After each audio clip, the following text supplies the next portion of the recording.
Allô tout le monde, je suis en direct de ma chambre d'hôtel à Cuba. J'avais des belles choses à vous dire aujourd'hui parce que j'ai vu dernièrement plusieurs publications de gens qui se demandent comment choisir un éleveur de cochons miniatures, qui choisir, où aller. Et plusieurs personnes se demandent si le critère de choisir un éleveur qui demeure près de chez vous, c'est notable. Et je vous dirais personnellement que ça vient me chercher parce que, évidemment, moi, je suis en région éloignée. Je suis au Saguenay-Lac-Saint-Jean, en fait, à Shipsha, au Saguenay, pas loin de Jonquière. Oui, évidemment, je suis loin de la plupart des gens, loin de la plupart d'entre vous. Par contre, j'ai toute une équipe avec moi.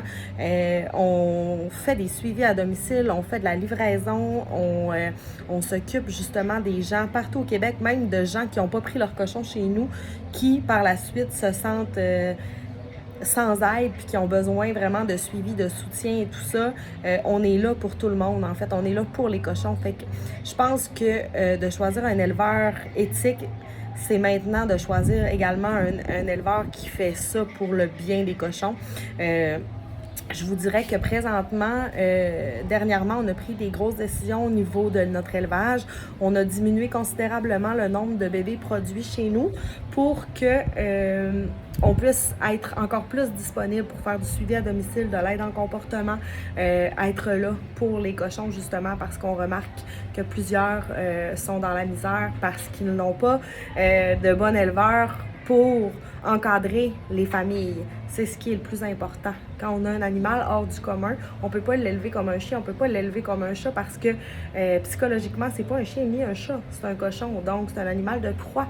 Ça prend quelqu'un qui connaît l'animal, qui connaît son comportement pour pouvoir vous guider.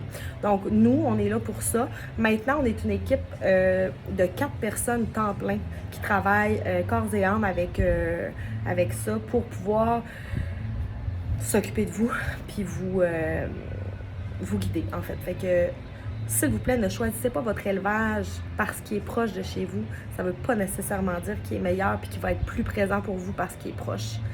Bien évidemment, souvent, c'est l'inverse. Alors, la meilleure façon, c'est de poser des questions, de faire des contacts avec l'élevage, voir si ils sont là pour vous présentement, mais de aussi peut-être demander à des gens qui ont adopté là-bas comment ça se passe pour eux. Est-ce qu'ils ont un soutien? Est-ce qu'ils ont un suivi ou pas pantoute? Je pense que ce serait la première question à se poser parce que c'est ce qui est le plus important pour éviter un abandon.